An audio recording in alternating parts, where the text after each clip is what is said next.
I enjoyed it. The military was fantastic. You know, I've still got friends now. I mean, I joined in 2000 and left in 2005, and I still speak to the guys that I went through training with in Amazing. 2000, and friends that I sort of met along the way, and guys that we serve, because you do things together that most people will never experience, and it does create a brotherhood, which is a little bit maybe overplayed, but it's true. I think if we're honest, like, and if we look at what parental burnout is, which we will discuss now, anybody listening goes has a little dive into it and reads it. I think we've all experienced it at some point. Because there's too much to cope with sometimes, and there's not enough time in the day.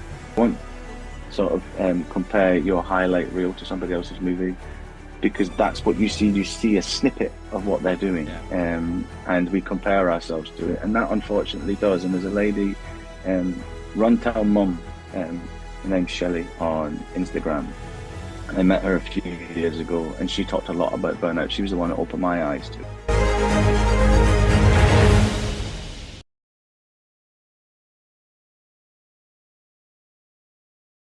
Hi, my name's Andrew Payne, and welcome to Men on Show. And I'm delighted to welcome today's guest, Scott Mair, a former infantry soldier, but now working for Fatherhood Solutions, passionate about raising awareness and improving standards for dads, paternity, mental well-being for fathers, all that good stuff. And I'm really looking forward to getting into kind of what you're doing at Fatherhood Solutions and everything going on with that. That's my dog going crazy in the background. She'll calm down soon. So, Scott, welcome to the show. Yeah, thank you for having me. Yeah, I'm really looking forward to this conversation. Good. So, I mean, Scott, if we start at the very beginning, sort of growing up, what do you recall growing up as a child? Yeah, my childhood was probably the same as a lot of people. Nothing spectacular. The work that I do did start from my own experiences. My mum and dad broke up when I was quite young. My dad then left, and there wasn't a lot of contact from sort of about the age of 4 or 5 till 10, pretty much was the first real contact that I remember. And then the relationship was holidays, maybe seeing him at the summertime, not having that regular contact. And you know, there are a lot of the main memories, and it's not always criticism. You know, we're not here to sort of dig out or criticize our parents, but we do learn how we might do things differently from the experiences that we have. Yeah. And I definitely learned the father that I didn't want to be, and the relationship that I didn't want to have with my children, and it helped me shape the one that I've been able to develop. So that's the main thing from my childhood. A lot of football, a lot of riding bikes. School was okay, you know, it was pretty standard, but it was mainly the lack of relationship. And I know we might talk about father figures, male role models, those sort of things, and that's the one thing that does stand out is didn't really have that. I didn't really have that person to shape things off, or that confidant to go to. As teenage years became complicated, I met my wife Sarah when I was 16, and we've been together ever since. So until that point, I never really had anybody in my life that I would say was someone that I could confide in, that I felt that I could completely be myself around. So I think a lot of my childhood, like lots of people, was trying to figure things out, masking a lot of emotions, which is why I do the work that I do, because I've learned the hard way by Yeah. not talking about how we feel, by sort of bottling it up and trying to do that self-soothing where we're quite bad, I think, men, at this, is that we sort of retreat to be on our own when we feel a little bit vulnerable and we think things are wrong. And I definitely did that as a child, and it's a pattern that I've seen re-emerge, and trying to break that by creating spaces where men can come and talk and share. And one thing we'll say quite a lot today, I'm sure, is that they say that men don't talk. It's not true. It's an Yeah. absolute myth. We just need them to have the permission to be vulnerable and the platforms to do it on. And Yeah. they will be able to talk and confide. It's just having those platforms and getting men to them. And that's definitely something I've learned. So my childhood, there was times where it might have been slightly complicated and slightly negative, but I've always tried to put a positive spin on that. I have the relationship I have with my children, and I do what I do professionally because of it. So I try and look at the positives. Yeah. I mean, did you see your dad at all? So when did he sort of leave your life in that way? What I just open if we just go back a little bit onto that. Yeah, yeah, that's fine. So I was originally born in a place called Bellshill, which is Lanarkshire in Scotland, and we moved down to England when I was sort of 4 or 5. My mum and dad split up quite quickly. And then my dad left, and I've only recently spoke about this, to be honest. That one of the things that I remember quite vividly, I don't have a lot of memories as a child for whatever reason, but one of the ones that I do have was I remember him leave, and we've never really had this conversation, and we're in contact now. But I remember watching him walk up the road, and I've spoke to quite a few people that have had parents that have left that remember it quite similar. And it was he didn't look back, and it was almost like you could just watch them walk out of your life, and that's the bit that I struggled with for a very long time, because it was what did I do? Your relationship might have brought down with my mum, but why did you leave me? What is wrong with me? What's caused you not to want to be around me? And that is something that it's like an inferior complex that I think sometimes still raises its head now. But I took it very personally. And now that I work with dads, and there's always two sides. And I think we sometimes don't always see both sides in that situation. And there was a reason why he left. And when I look at the relationship I have with my boys and the amazing memories we've created in the fun, we're just back from a week at the beach in Bournemouth. And the things that we get to do is that he missed out on that as Yeah. much as I missed out on him. And I think that's probably maturity or growth that I see it that way. But for a long time, I was quite bitter, but it was around about 10 was the next memory. He'd gone to live in Spain. So it was summer holidays. I went out to see him, and we spent the summer holidays together. And then that repeated for a few years after that, sort of into early teenage years. And we might catch up the odd time he was back in the UK, or no, but it was a few times a year that I would see him. His sister, my aunt, I'm very, very close to. She's more like my mum than my aunt. She's sort of been that person for me, and she sort of stepped in a little bit to fill that void ever so slightly, because he obviously wasn't there. But he's a very good friend. We can have friendly chats and discussions, and we can go and do things together, and we could go and watch the football, whatever it might be. But that intimate sort of father-son relationship when you're struggling or got complications or want advice on parenting, that really wasn't there. And I think that strain goes back a lot further than when I started to have children myself, and we just never really healed it. So healing those relationships when there has been long periods of time, or there is gaps in how we see or interact with our parents, again, is part of the work that I try to do. Particularly being a military man, we miss quite a lot. We're away quite often, working with fathers that have been incarcerated, that are then trying to rebuild that. You can heal. You've just got to acknowledge each other's side of it and sit down, have difficult conversations sometimes. And I think that's something that maybe myself and my dad are probably guilty of, that we never really did that. And we just sort of tried to move on. And I think you sometimes can't, when there's that sort of hurt or that sort of breakdown in relationship. You can't just move past it. You've got to deal with it. And again, it's all things that I've learned to try and put into my daily parenting with my children and the fathers that I work with. So I hope that answers the question. It was a bit Yeah. long-winded. No, that's really interesting. Talk me through the military. Growing up as a kid, did you sort of always want to be a soldier outside, outdoors, adventuring, or was there like a moment where you suddenly thought, "Oh, I know, I'll go into the military"? Um, a little bit of both, really, Andrew. I think I knew I wanted to serve. I didn't know quite what it looked like. And my wife Sarah and I were discussing this last night when we were talking about some of the questions we might discuss today. And my mum went to see a psychic when I was younger, Okay. and the psychic said that I would be in uniform of some sort. Um, couldn't tell her what sort, but just that I would serve and I would be in uniform. And that was always something that I thought I would do. But it was the police originally. My sort of first love was to be in the police. And I'm 42. I was 42 this week. So anybody similar ages with me, right? Remember there was a TV show in the 90s called The Knock, and it was customs and excise. But it was like they Hollywoodified customs and excise. And I remember watching that TV show, and that was sort of the thing that I wanted to do. So it was more arm response, counter-terrorism, and that was where I thought I would go. I was at college when I met my wife Sarah, so let's say we were both 16. We were doing a uniform service course. We both wanted to be in the police at that point. There was a few complications. My stepdad, after my mum remarried, and it was just there was a little bit of steering, and it was originally the Air Force. After I decided it wasn't going to be the police because I felt that my wife and Sarah could go away, be together, get married. We got married at 18, and when I first applied, I was only 17, and I did the entry exams for the Air Force.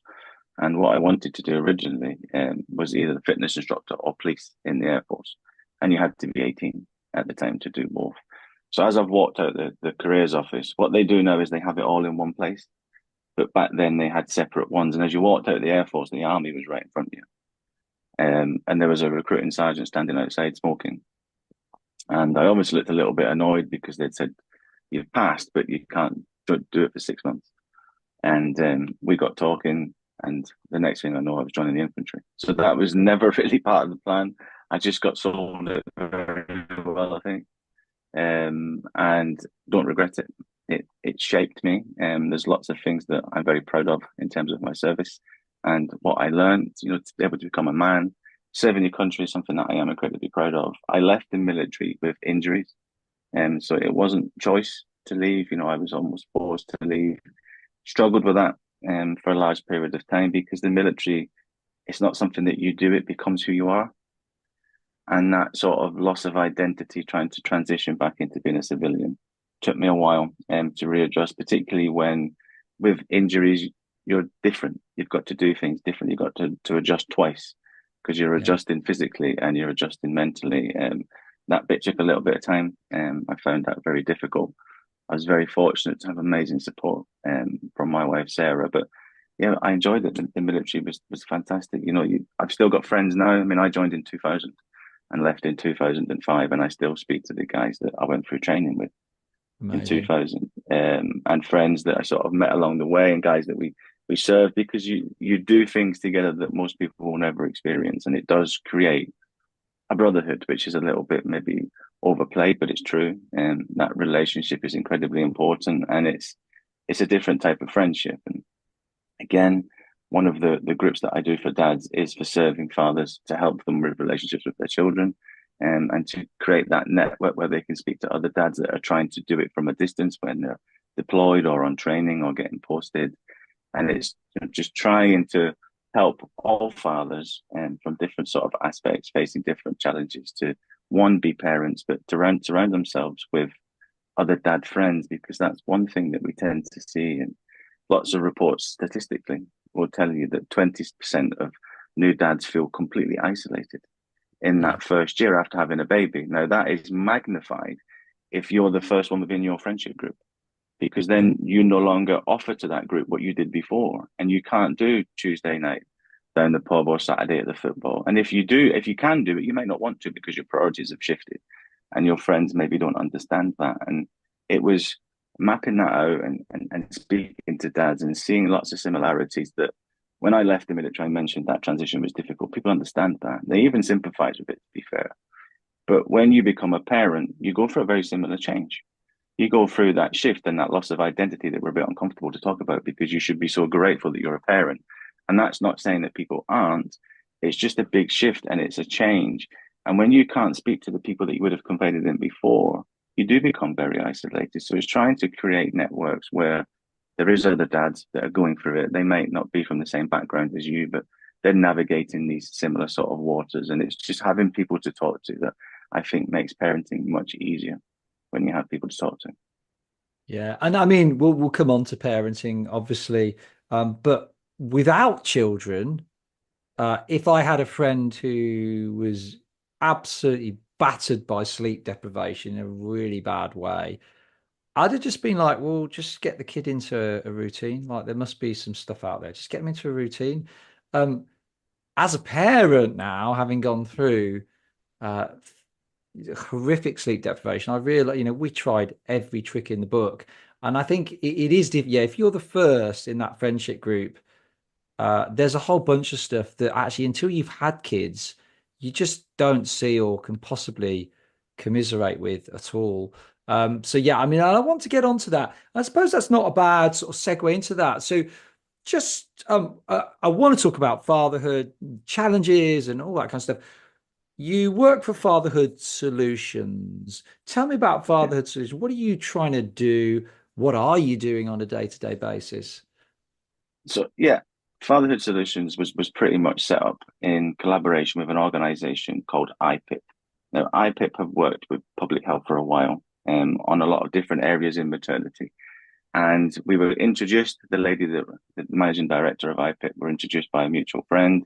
I talked about the way that I see fatherhood, which I'm sure we will discuss as we go through this conversation, and some of the plans that I had. And those plans were creating pathways for dads to get support, particularly during the pregnancy, what we call the perinatal period, which some people haven't heard of, and it's not insulting to clarify it, but the perinatal period is pregnancy up to the baby's second birthday. So anything in that period is classed as perinatal. So if you're looking for support, even if it's mental health support or just financial or emotional support, it's in the perinatal period, it's perinatal support.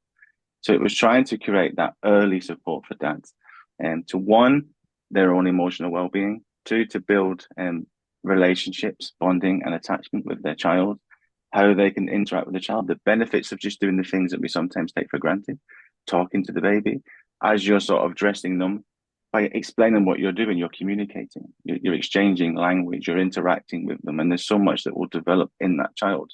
In terms of the things that we take for granted of how we interact with baby, the benefits to that.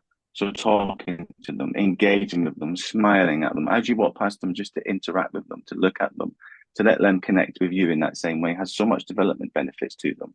But we don't promote this to parents. We definitely don't do it with dads. So Fatherhood Solutions pretty much came about with trying to give that education.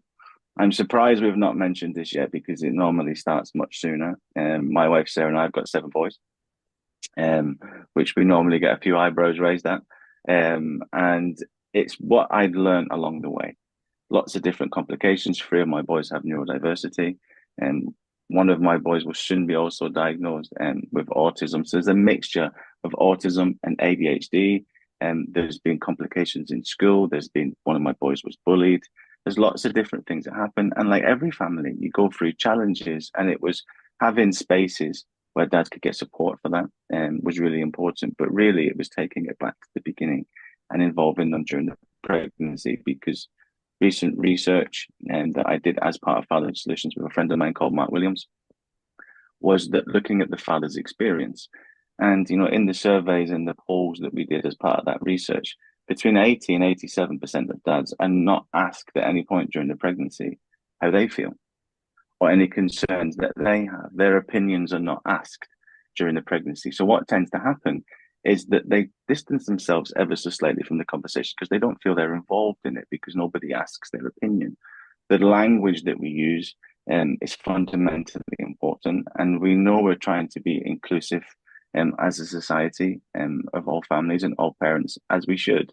But when we introduce the terminology partner, partner is the relationship to the person that's giving birth to the baby. It's not the relationship to the baby.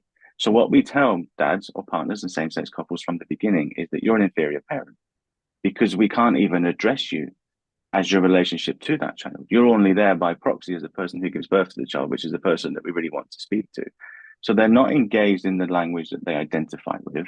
They're not asked if they've got concerns or how they feel during that pregnancy. And they start to disengage very, very quickly. Then what happens is you've got dads don't engage, deadbeat dads not interested, don't come to appointments.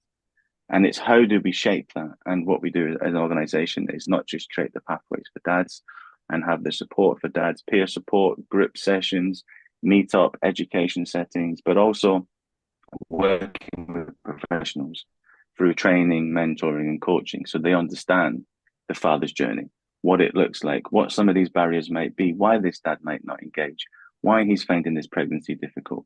If he's got his own complications, his own history of breakdown in relationship might come through the care system. He could have problems of addiction. He could have problems of anxiety. All of these things that are shaping his journey into the relationship. And we focus so much on the 1001 days, those early years and the development of the child. And for the children to have the best possible start in life, we need to support both parents to give that to the child. So that is what we're trying to do as an organization, is to work across the board. So it's not just NHS, it's local authorities, It's working with the third sector. It's working with the private sector. I've mentioned about the militaries. Everywhere where you will see parents, and particularly dads, which is what I specialize in, is trying to help services understand, employers understand, but also giving the dads the tools to. And not all of them will want to parent in the way that I will mention as we go through this call. I don't like the term hands-on because we don't say hands-on mom, we just say hands-on dad. I'm a parent and I interact with my children appropriately, and that's the way that I see it. I do skin to skin with my babies. I've got a granddaughter from my eldest son in the house. All of my boys interact in a loving, nurturing way because I believe we can. We're just told that we maybe shouldn't or that we can't, but that doesn't mean that every dad wants to, and I accept that. But what we've done for far too long is because some of them wouldn't want to, we assume that none of them do. And that's the bit that's unfair. So as an organization, all we're trying to do is give services the tools to engage with dads and to give dads the permission to be the dad that they want to be, not the one that they think society tells them that they have to. Yeah. So just to clarify, you've got seven boys. I thought you'd come back to that. Yeah. Yeah. Seven Seven boys. boys. See, I've got three boys, and some of the stuff that you're mentioning around, and I think we don't do this enough as a society. I think there is growing awareness that in those baby years it's quite tough. But I think there is an expectation that, yeah, but when they go to school, they're at school from 9 to 3, life gets a lot easier. But there's the inset days, the sick days, like you say, the being called into school days. There's the days, we get increasing amount of days where it's a parent at school day, like they're doing a lesson and the parents expected to go in for sort of a needlework session or and that's all, it's all great stuff, but we've found that after school clubs, because some people say, well, just extend the day, stick them in after school club. Well, I may or may not want to do that, but if let's say that's the way that I need to survive in order to juggle my job, they're often oversubscribed. If you arrive to pick up your kid late, you get heavily fined on an incremental basis the later that you are. And the challenges go on well beyond when that child is a baby. Out of interest for you, what are the biggest challenges? You're doing all this amazing work. You're working with dads. You've got your own lived experience with seven boys. What are the points of biggest challenge, and what are those biggest challenges that fathers are reporting to you? Yeah, really good question. And from my own experience, for everything you've just described, I'm pleasantly fortunate that we home educate our boys. So a lot of those extra complications, it might give us different complications, but a lot of the ones you've just mentioned, we don't have to face them. We did. My two eldest boys were in the school system, but now we home educate. But a lot of the challenges are a lot of what you've just described. It's the fact that we're often seen as the backup parent, the second rate prize sometimes. So even when we do try and interact, so for example, I do a lot of work with special educational needs and SEND departments because I mentioned about my boys with autism, but speech and language on how they can engage a little bit better with the dads who come to the appointments. What we hear is dads don't come, or they might come once and then they don't come back. And it's, well, they're not made to feel particularly welcome because and this isn't criticism, Andrew, this is observations from my own experience in the groups that I run, is that dad will come to a speech and language appointment, for example, and they will look past him. And is mum not going to join us today? You know, it's that the assumption that he can't possibly do this by himself. And it's the same with school. If there's an incident at school, sometimes the first person they contact is mum. I've worked with quite a few dads who have said that because of shift pattern, which lots of parents listening will be able to relate to, you will use night shift and day shift as childcare. It's the only way to survive in some areas. So if you've got one parent that does nights and one that does days, the one who is available during the day, which is sometimes dad, will be doing a lot of the pick up and drop off. If there's an accident at school, the automatic default is you ring mum. And it just seems to be that even when they try to engage, they're made to feel difficult. I've mentioned the perinatal period.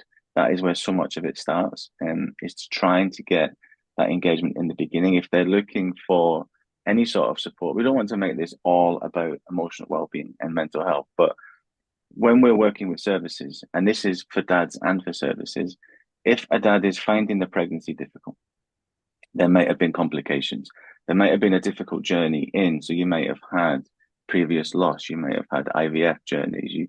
you might have a history going back a lot further than this pregnancy that's just making it a little bit more worried. We see higher rates of anxiety in dads during pregnancy than we do depression afterwards quite often because of the fear of the unknown and lack of engagement. Where do you go? Who do you speak to? And even working with services, if there's no pathways or support to send dads, if they are struggling, then you can understand why they don't ask that question at such an alarming rate. Because what do you do with that problem? If that dad is struggling and you've got nowhere to send him, what do you then do? So you can almost understand why the question is not asked. So a lot of these problems start from the beginning. Because of the poor mental health, they struggle to attach and bond and build that relationship with their child. There's lots of stuff that we could discuss, but it's not necessarily relevant. But in those first few months, there's quite a few windows where baby and dad can start to interact and bond. The dads that are struggling miss those windows because they're depressed or because they're anxious. So the relationship can become a little bit delayed or a little bit fractured, which adds to the guilt and how they may feel from mental health or an emotional well-being point of view, which creates that sort of spiral.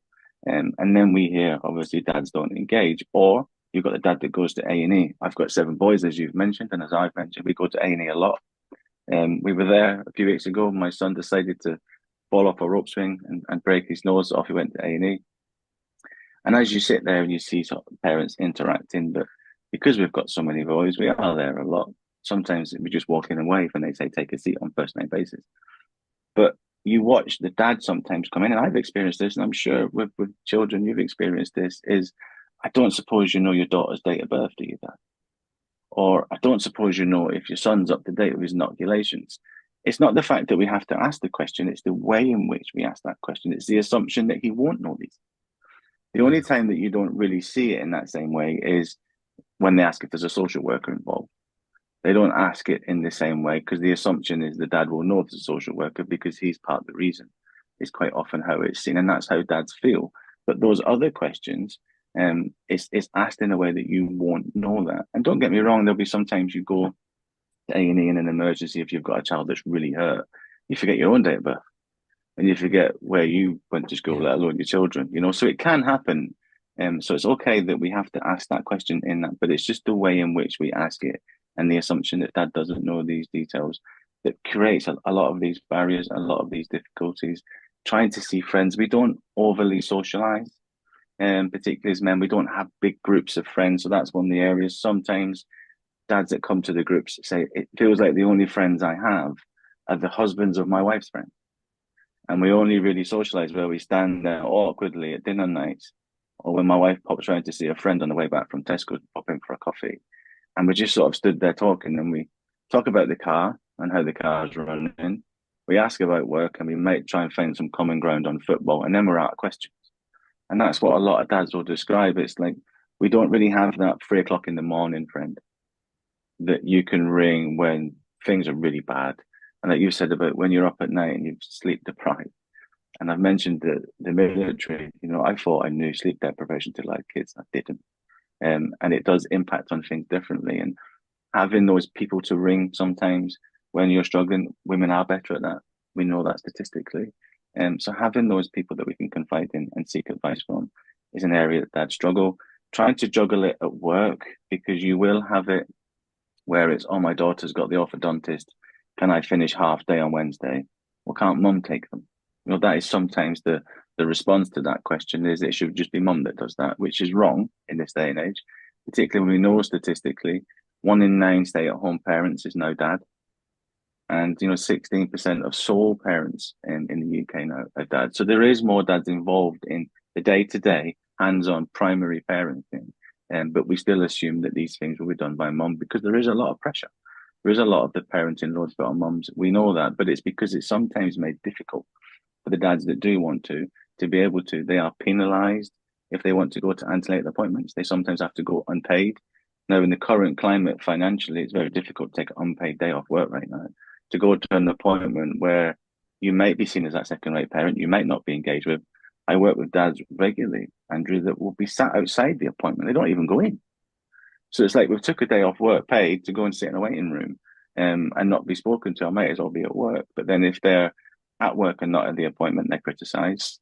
Sometimes during the pregnancy, if they want to go to every appointment, they're controlling or coercive. because they're always there. And they're sometimes stuck between, I don't know what this modern man is and masculinity and whether it's toxic and where do I fit and what's okay and what's not okay. So it's a very complex question to answer. But I mean, these are a lot of the barriers is how do I find that time? How do I protect and provide for my family? Because that is first and foremost what many men will see themselves as. And that's not misogynistic. That's just the way it is. We do see ourselves as the one that protects our family. Something that I say quite a lot, and some men might disagree with me, but I don't think so. I don't think many will. If somebody breaks into my house, Andrew, I'm not sending my wife Sarah downstairs. It's my job to protect my family. That's how I see it. That provider bit, we know that has changed because two parents have to work now more than ever before. So there is a shift in what we see in sort of terms of gender norms, sorry, but we are programmed to want to protect and to want to provide. So to be able to give our family these things, how we can show and express our love is sometimes in giving and acts of service. That's how we express ourselves quite often as men, that trying to provide the best that we can is really important. Then we've got to work on the relationship. Then we've got to work on our own mental health. Then we've got to try and find time for the children. Then we've got to deal with the guilt that comes with not doing all of them in the right order or for getting them wrong sometimes. And in workshops with dads, this is stuff that we talk about is that it's trying to give that permission that it's okay, as long as you can have open conversations, even with children, age appropriately, that I've got to focus on this right now. This is work, this project, whatever it might be. I'm really, really sorry. We will do this afterwards. And then you try and carve out that time rather than being stuck between wanting to be at home with the kids and trying to be at work, and you're stuck in that bit in the middle, which is where we get overwhelmed quite often. It's just trying to be, I prioritize where I am now. It's like this balance, this work-life balance. I don't really buy into it. I think it's more of a circle, and that sometimes we have to prioritize different parts of that circle at different times. And as long as we can communicate that, and depending on the employer, some people don't have that luxury, but if you do have to maybe carve out time for an appointment or for a procedure, whatever it might be with your children, you make that time up. It's trying to find that balance and having conversations. And I know to some people, they'll say, my boss would never let me do that. But for the ones that can, or the ones that work from home or flexible working, there is ways in which you can try and find, you prioritize the time that you have, Yeah.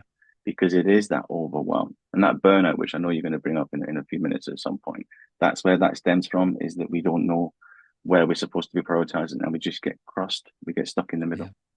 Yeah. Yeah. And certainly, I mean, financially for me, when I think about the challenges I've found as a dad, it's not because, I mean, I'm a leftist, liberal, modern man. Um, but for me, when I've been the dad, new babies come along, there isn't weeks of fully paid paternity leave. We've got one of the stingiest uh, quotas for, I think it's 2 weeks statutory paid, isn't it? And so you've got a baby that's come into the house. Your wife isn't going to be working. She might be on maternity leave, depending on whatever.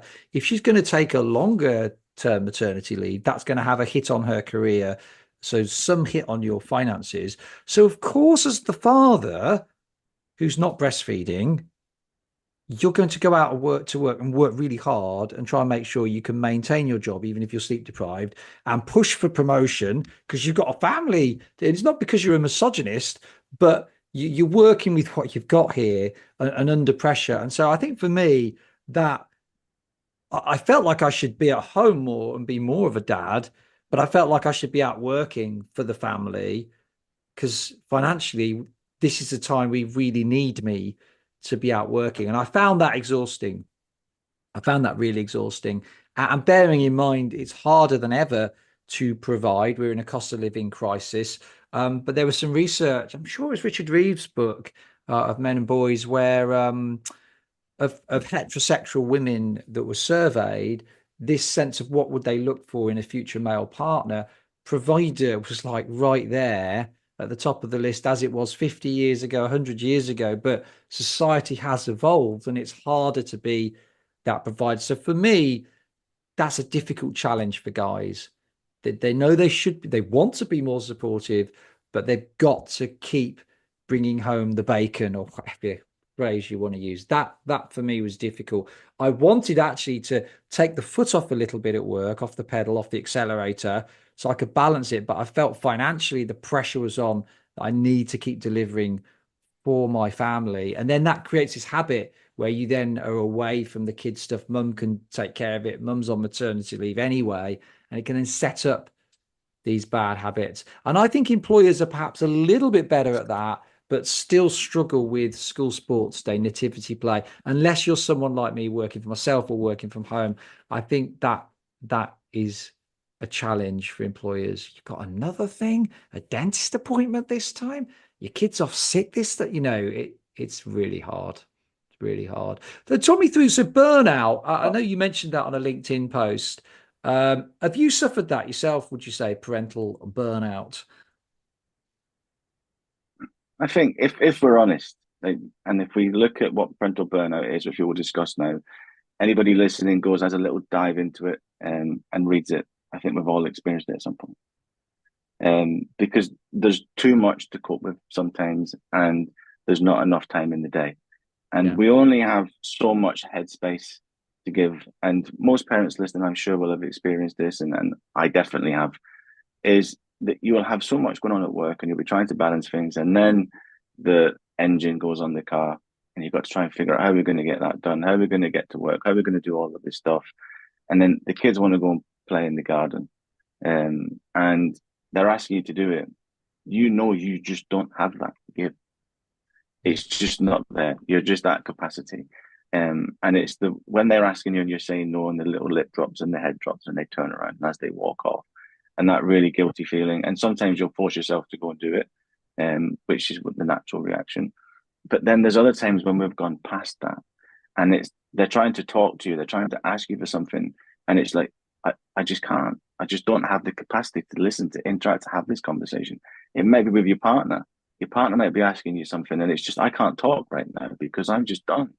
You know, Yeah. there's a lot going on at work. So that is where we are looking at sort of parental burnout. It's that absolute exhaustion. It's the tiredness that sleep doesn't fix. You know, it's just that this is just too much and it keeps coming. And people will say that the difficult challenges only come when you're already going through a difficult challenge. And I suppose there's some truth to that, and some people might disagree with this next statement, but I think they always come.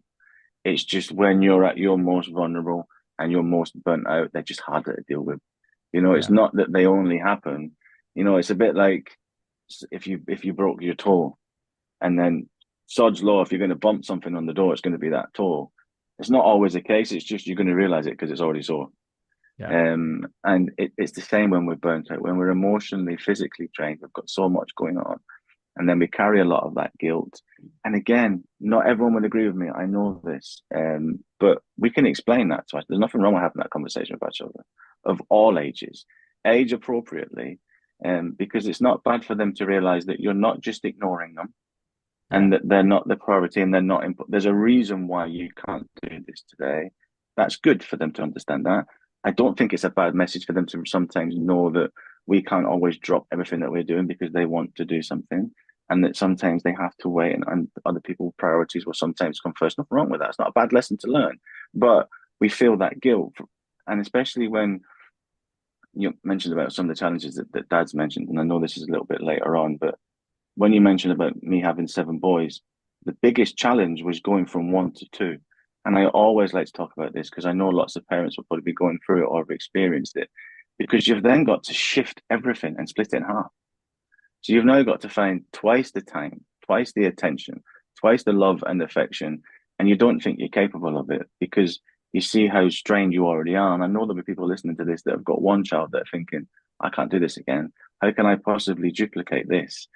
And that is something that comes up quite a lot with dads. And it was two, three, four, five, six, and seven for me were never as hard as going from one to two. One to two Really? was the biggest transition by far because you're That's trying to split it. When there's other siblings, and I know some people, again, I'm going to say this a lot today because some of what I say, it's not necessarily controversial, it's just the way that I see parenting, is that they will interact with their siblings. They'll be able to play and do things together, which takes a bit of that pressure off. When you've only got one child or sometimes two, you've got more commitment to keeping them occupied and finding activities to do. when they've got other siblings, they can sometimes filter off. As we've got quite a big age gap from top to bottom, but it's pretty much every 2 years all the way down. So they can take some of the pressure off us. We're very fortunate. So it's easy for me to sit here because I've got a 21, an 18, a 15-year-old in the house that can help with the little ones sometimes. But that's what burnout is. There's just, we're trying to balance too much. Yeah. It's very complicated. It's very difficult. You've mentioned the cost of living crisis. Everything is more expensive. There is more strain. There is more stress. Social media adds so much extra layer of pressure that when I did my first two children, because of my age, didn't have social media, and I'm so pleased. I'm so pleased as a young first time and second time father that I didn't have that added layer of this is what everybody else is doing. And we still fall to it sometimes. I remember my wife, we mentioned about the police. A few years ago, she came home and said, I'm going to be a special constable, so voluntary police officer. And I said, okay, great. Because I always felt guilty that when I joined the army, she didn't join the police. So she never got to do it. And I carried that for a while. I always felt a little bit guilty because I always thought she would have been an amazing police officer. So she went back. So she was training at weekends. So it was just me and the boys. And one of my boys, I mentioned about the autism. One morning he said he wanted microwave chips for breakfast, right? And now you could sit there and think it's not very nutritious. Maybe I shouldn't agree to this. But it had been a long week. It was Saturday morning. I was doing something else with his little brothers, and I thought, you know what? Is it the end of the world? And again, some people wouldn't necessarily agree with this, but it was, we'll have microwave chips. So he had microwave chips, and then because he had it, his brother wanted it. So we ended up doing a few packs of microwave chips, and they sat eating them, and we're watching Disney movies. And as I've gone through my phone on my Instagram account, I seen this like dad blogger, and they've been out in the garden. They picked fresh flowers from mum, and they'd made breakfast. And him and his children were sat eating fresh avocados on toast that they'd helped him make. Now, young Scott as a dad might have felt terrible, but a little bit wiser and older Scott just sat there and thought, "Fair play to you, mate," But that ain't me today because I ain't got it. So that social media, I think, does sometimes add an extra layer of pressure that does push to that burnout with the perfect house and everything's tidy and the kids are happy. They're all doing all these different sports 5 nights a week and everybody's making things balance. And when I work with parents, particularly younger parents, it's, don't sort of compare your highlight reel to somebody else's movie because that's what you see. You see a snippet of what they're doing, Yeah. and we compare ourselves to it, and that unfortunately does. And there's a lady, Runtown Mum, her name's Shelley on Instagram, and I met her a few years ago, and she talked a lot about burnout. She was the one that opened my eyes to it, and she did a lot of blogs and a lot of posts and articles on how social media can play a big part in sort of the pressure that we put on parents. And I'm not criticizing it because if it wasn't for social media, I wouldn't be doing my job because that's how it started. So it is a double-edged sword in that way, but it's just there's a lot of extra pressure, a lot of extra advertising on parents, and I think that does feed into what is already an extremely difficult job that we underplay, and we undervalue just how incredible we are as parents, and the things that we do and the jobs that we have, even the jobs that we have when we're fixing toilets. You come home from work, you've had a difficult day, and the kids have blocked the toilet, and you plunge her in the toilet, and then you're going to come downstairs and make dinner, and then the dog's weed in the hall, and you've got to go and clean that up. And this is all before you've sat down; you're just in the door, So then you've got to do the shopping, then you've got to take them to sports or take them to activities after school, whatever it might be. We do an awful lot as parents, and then when we find it difficult, we're very critical on ourselves. And I think when we look at burnout, it's a natural progression, and we all sort of go through it sometimes. It's just being aware. It's okay to find it difficult. It's a very difficult job. Yeah. Do sometimes I speak to people where either their kids have grown up or they've not had kids. And, when they go home from work, will they go home? Like, and that's it. They go home. They go home. Like, I go home from work and the list of real jobs begins. I mean, I go to work for a rest. And if I've got the kids, I come home from the school run. I feel like I've done a day's work already after the school run. So a lot of what you're saying around burnout definitely resonates.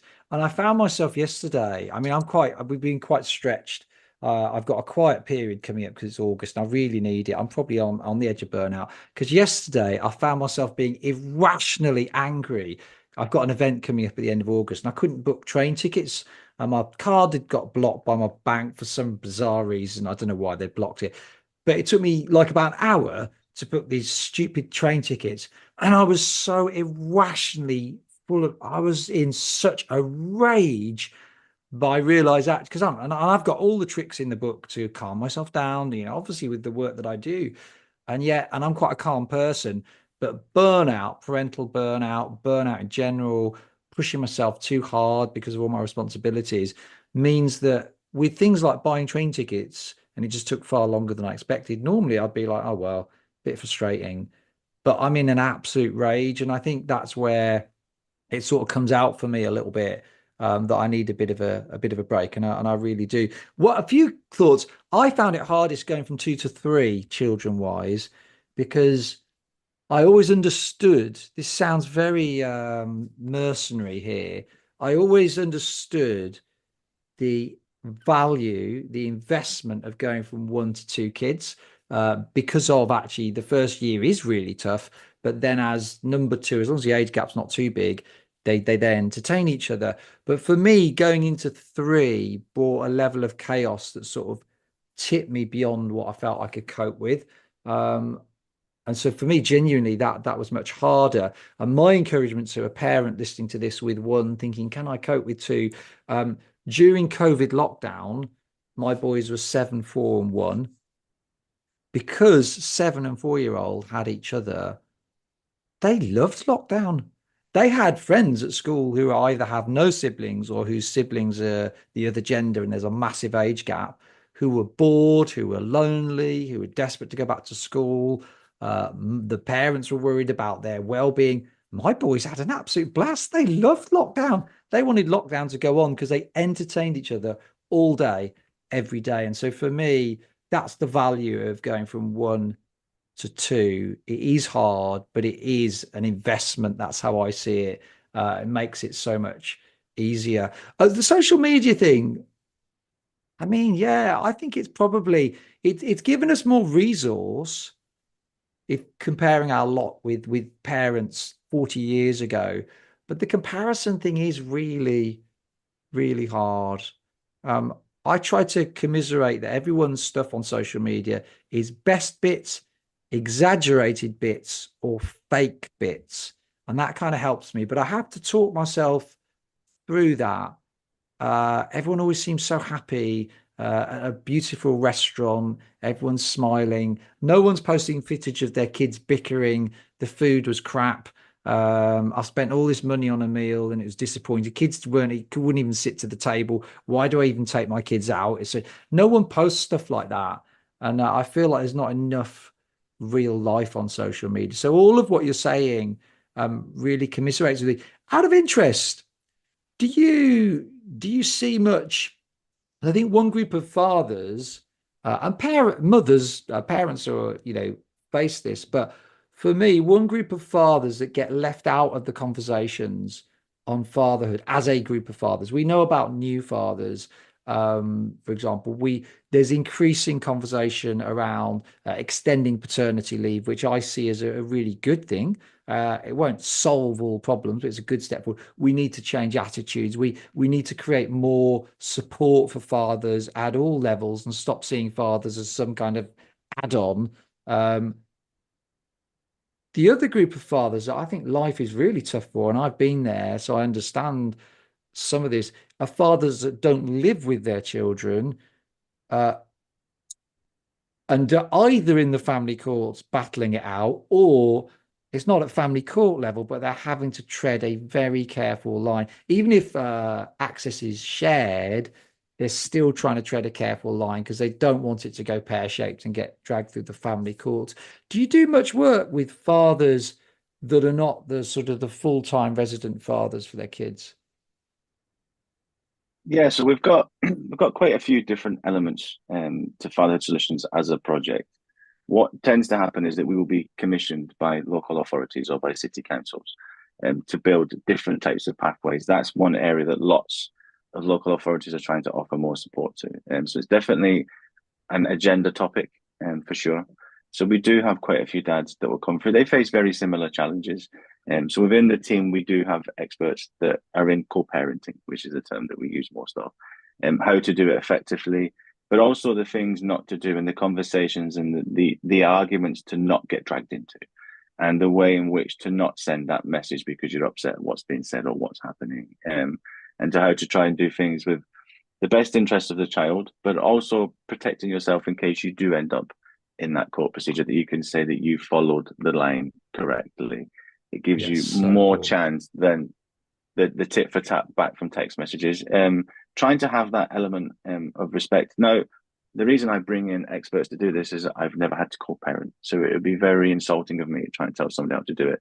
I can give advice on the relationship. I do, like I said about the special educational needs, quite a few of the sessions that I run specifically for dads, there'll be dads that only get their children at weekends. So they're not necessarily involved with how the school are treating that autism or ADHD.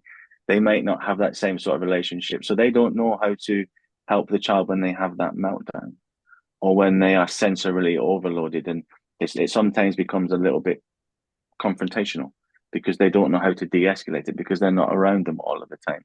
So there's lots of challenges that we don't think about. They don't always get involved with school, for example.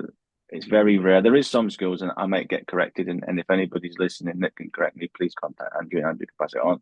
There's not always a procedure for schools that will send out a report card to both parents, or end of year reports if they live separately. So they're sometimes just kept ever so slightly on the peripheries. One thing that comes up quite a lot from dads when we talk about this is that they don't always know what's happening during the week at school if they're not in the home where the child lives. So if they pick them up on a Friday, for example, now any kid does this, we know that. What did you do today? Nothing. How was school? All right, that's it. Conversation dies. What moms tend to be statistically a little bit better at is that they can then dig a little bit more because they know a little bit more what's going on. Now, people will say that dad should make sure that he knows what day PE is or what's happening or what's going on in the school. But sometimes they feel that they're a little bit more removed from it. So that's where that conversation stops. So they don't get to have that. Well, I know it's science week. So what did you do today? Or what did you do for PE? Or when is World Book Week? What do you want to go as? Whatever it might be, we know that mums will get that information a little bit better. So the dads that are struggling with that relationship a little bit more, they pass that over to mum because they're seen as the primary parent, and then that puts more pressure and more load on mum, which they can come a little bit resentful for, and it just seems to go swings back and forward. And if the relationship's not great, because let's face it, people don't break up that want to be together some very often, so there's normally a breakdown in that relationship and it's hard to keep the child's interests at heart. This is what the dads tell me. They find it really difficult. They don't feel that they particularly know them. But from the question that you've mentioned, if there is a breakdown, so say we have casework or social work involved, and it's probably going to end up at court in that manner, which we're obviously trying to prevent where possible, is that we don't speak to the dad very often. You know, we work with case workers that will be dealing with a family and have never actually had direct contact with the dad because they're just seen as the issue, the predator, the problem. And it's almost like when there's a breakdown in relationship, whatever that might be, and sometimes it is extreme, is that we look to provide support for the remainder of the family. So say that is mum and children. And we look to offer support where we can, but we risk assess that. We don't offer that same support. Now, whatever that reason is that's caused that problem, there's an underlying issue. If he's aggressive or say he is violent, say there is alcohol or drugs, there's always an underlying issue for why people end up there. We don't support that. We just condemn it and we don't offer that same support. But then that's the same man that will be a deadbeat dad, didn't fight hard enough for his children. But what lots of dads will say is the systems, it feels like it's against them at times. They can't get that same sort of support. So it is very, very difficult for them to sort of do that. So what we try and do is work on smaller moments of time on how you can build that relationship, being better with your time. And I think this is a message for all parents. I don't claim to be father of the year, God, anything but. And I'm not perfect. I make mistakes. We all do. But we are quite time poor as parents in general, as human beings now, really, with work commitments and stuff. But we're also quite wasteful of time. We're on our devices a lot. And I think that we think we've got less time than we do sometimes. And when it's trying to, oh, I haven't got enough time. But 15, 20 minutes of complete focus on your child will do a lot. Yeah. There'll be a lot you Yeah. can achieve in that short period of time. And then you can go, it's when we're trying to watch TV, talk to them, be on our phone, and we're all distracted at the same time. That doesn't serve anybody. So No. it's with small children, and even if you've only got a Saturday and or a weekend with them, the work that we do with dads is to get down on the ground and interact with them and play with them and give them your undivided attention. 15, 20 minutes, half an hour. They'll probably wander off anyway, Yeah. and go and do something else. But they've got your focus. You're not in your phone, you're not in your laptop, you're not watching TV, you're not distracted. If you're making dinner, for example, so you've got them at the weekend, involve them in the making dinner. So that Yeah. everything that you have to do, you involve them. One of the things that we do, which is going off topic, but it is relevant, is that if we're teaching counting, number recognition, shape recognition with small children, take them shopping if you have to go shopping and use that as part of the process. And then the same when you're loading it back into the house. Or if you're a workman that's got to unload his van at the end of the day because some little tow rag might break into your van, is that as you're bringing them in, what color is it? What shape is it? You count them in. So anything that you have to do that you can't get out of, involve them where you can. So that Yeah. you do get that time. So they're benefiting, they're learning, you're getting quality time together. And if it is something that you enjoy, so if you're probably of an age similar to me, that we remember Haynes manuals, that every car had a Haynes manual. And it would be the manual that told you how to do everything. So Mini had one, Land Rover, whatever it might be. If you're teaching your child to read and you're comfortable as a mechanic with a Haynes manual, then you read the Haynes manual. If you're trying to teach them to count, then you can count bolts off the car. You can have them sort of sat in that car and talking to them, interacting while you're doing work on it. So if you've only got them for short periods of time, it doesn't mean that you can't do the things that you like. It means that you can incorporate it with it. So dads that do have limited access, but it is on a decent relationship with the birth mother, for example, is there is things that you can do in that short period of time that doesn't mean you can't have that relationship. Just got to think a little bit outside the box and a little bit more. But yeah, try and toe the line, get the advice that you can. There is people, anybody that is experiencing this that's listening can contact me through you. We do have like specialist advisors that can offer support on access, but it is just trying to do what's right, not always taking it personally, which is hypocritical for me to say because I've not been there. And it is just trying to put the child's needs first, I think and going through it the right way. But there's two good bits of go on. advice there. I think not taking it personally. It feels very personal when you've got Kafka social workers that feel like they're against you, that might write quite sweeping reports, yet never actually really met you, or if they have, it's for a very, very brief period of time. And it's pretty much based on what mum's saying. And bearing in mind, of course, parents can play the family courts. There's no penalising of parents that lie. You can't get done for perjury in the family court. So parents lie and manipulate and get a rough deal. But this is focused on dads. So I'm just in terms of dads, I think it feels like it's against you. And I think the other thing of really trying to, I use the word even squeaky clean, that you absolutely steer clear of getting drawn into arguments with mum, putting stuff in email that you may later regret. And just to give you an example of how difficult these things can be, I remember when my daughters, it was before they got moved by the family courts to live with me. And so we were having a contact weekend, and my daughter at that time was 10, I recall. And we are having a bit of a heart to heart before bed, as we tended to do during contact weekends. And she asked me this question, which I knew at some point in her life she would ask one day. I just hoped it would be later on in life.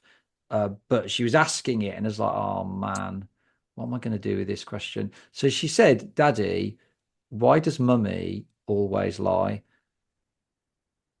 And we weren't yet in family court situation. I was like, because the problem is now with that question from my own selfish perspective. And I explained this at the family courts and got absolutely battered for even having a selfish perspective. But if I'm not going to lie myself.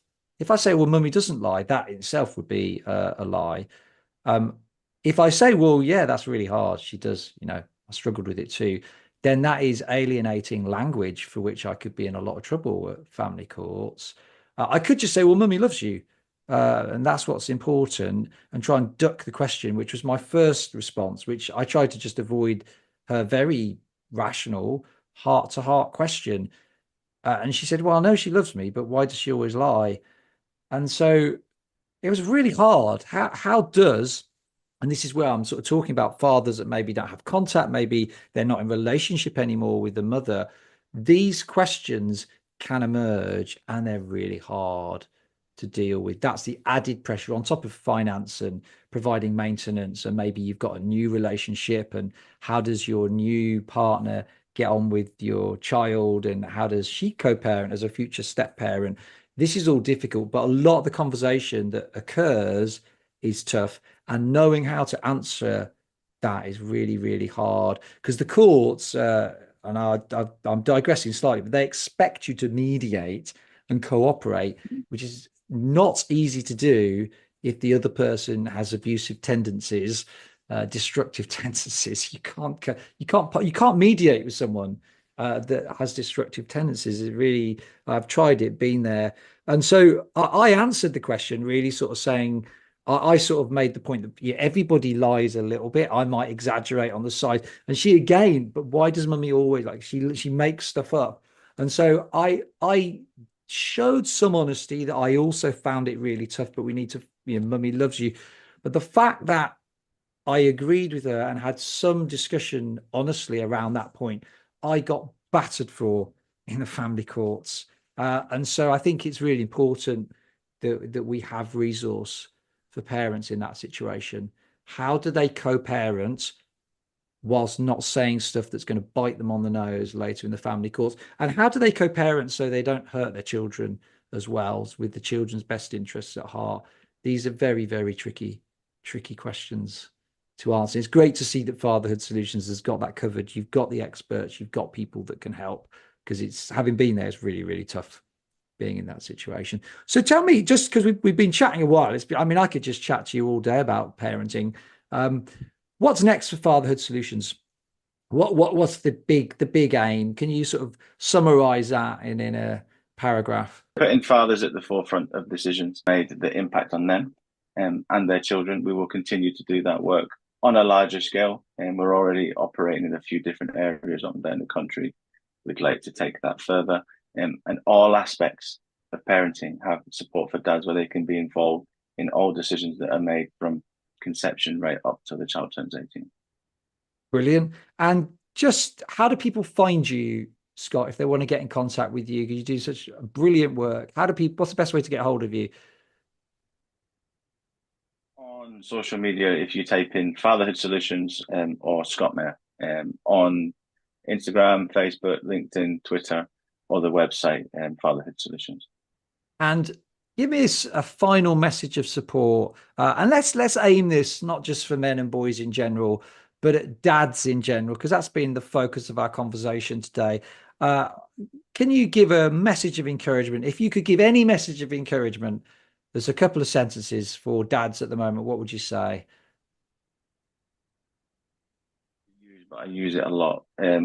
Is that for them to be the father that they want to be, not the one that society tells them to be. And I like to add to that that we are sometimes told how we have to father and what our role is. And if we want to do it ever so slightly differently, we want to be more loving and nurturing. There's nothing wrong with that. And that, we do an incredible job. We have so much benefit to our children in terms of how we interact with them. What they will learn from us is so important. We will teach them more than we believe is important. The things that we take for granted, the rough and tumble play, the fact that we will sort of throw a child up in the air and then catch them. We push boundaries, and we teach them to reach for the stars and to push those boundaries because we encourage them to. We let them climb that tree a little bit higher. Statistically, we know that dads will get children to come off stabilizers quicker on bikes because we will push that boundaries. And we sometimes see it as tough love. It's not, it's encouragement as long as we do it in a nurturing way. So there are so many benefits. And the last message is something that, again, I hope most people agree with. It's something that's really important to me, is that we sometimes believe we have to have all the answers very early. We don't. We're continually learning. Our children will tell us what they need from us. What we have to do is learn how to listen. And depending on what relationship you want with your adult children, will be the way in which you develop that relationship over the first 14, 15 years. Because what will happen, the child will pull away at 14, 15. We tend to hold on to them. And I believe that we shouldn't. We should allow them to go and find a little bit more of who they are and explore where they fit in the world. And at 18, you get them back. Now, you can either have the friend, which I believe we can be friends of our children. Some people don't. I genuinely do. But we've got that 14, 15 years to figure out what that relationship looks like and develop and learn together.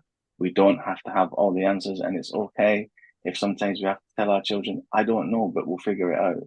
Because what that instills is the child that will, when things go wrong, it's not, oh my God, what's my dad going to say? It's, I'll ring my dad. He'll know what to do. Yeah. And that is what I want from my children. I want the latter rather than the former. And I reckon most dads would agree. So give yourself some slack. You've got time to figure it out. And it's your relationship with your child, and you get to shape that with them. Nobody else has any input. Brilliant. Scott, it's been an absolute pleasure speaking to you. Thanks so much for giving up your time. So much rich insight there. Do keep up the good work. Thanks for being on the show. Thank you for having me.